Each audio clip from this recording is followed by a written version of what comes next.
महत्त्वाच्या बातमीने आपण सुरुवात करूया. तर राज्यात सध्या सत्तेचं राजकारण चांगलंच रंगलंय. महाविकास आघाडीचे मुख्यमंत्री म्हणून उद्धव ठाकरे पायउतार झाल्यानंतर युतीचे मुख्यमंत्री म्हणून एकनाथ शिंदेंची वर्णी लागली. तशातच आता राज्याच्या मुख्यमंत्रीपदाच्या शर्यतीत संभाजीराजे छत्रपतींचाही समावेश झाला.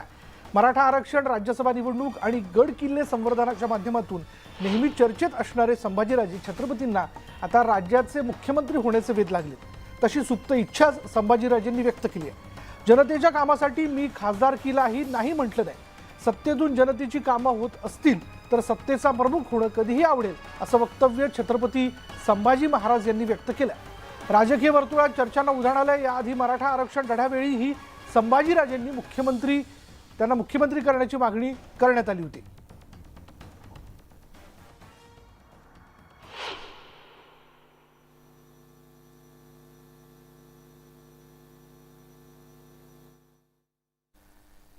त्यामुळे आता छत्रपती संभाजीराजेंनी मुख्यमंत्री होण्याची सुप्त इच्छा जी ती व्यक्त केलेली आहे. म्हणजे अर्थात त्यांनी मुख्यमंत्री व्हायचं असं म्हटलेलं नाही, पण सत्ता प्रमुख व्हायला आवडेल असं त्यांनी म्हटलंय. या माध्यमातून जनतेची कामं होत असतील तर मी जरूर करेन असं देखील त्यांनी बोलून दाखवलं.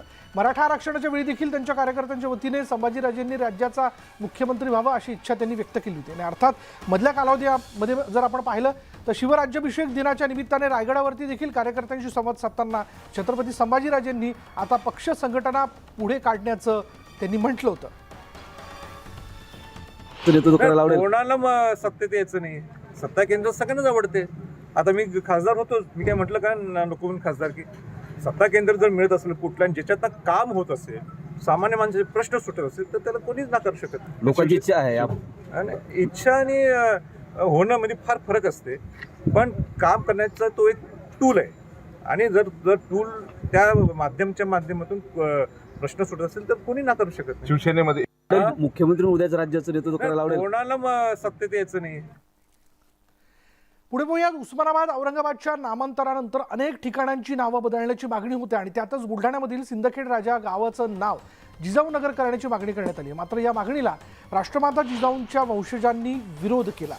जिल्हाधिकाऱ्यांनी नामांतराचा प्रस्ताव सामान्य प्रशासन विभागाला पाठवला. राष्ट्रमाता जिजाऊंचे वडील राजे लखुजीराव जाधव यांनी सिद्धपूर या शहराचं नाव त्यावेळी सिंदखेड राजा असं केलं होतं. त्यामुळे या शहराला ऐतिहासिक महत्त्व प्राप्त असल्या कारणाने सिंदखेड राजा शहराचं नाव बदलून जिजाऊनगर करण्यास जिजाऊंच्याच जाधव घराण्यातील वंशजांनी आता विरोध केला.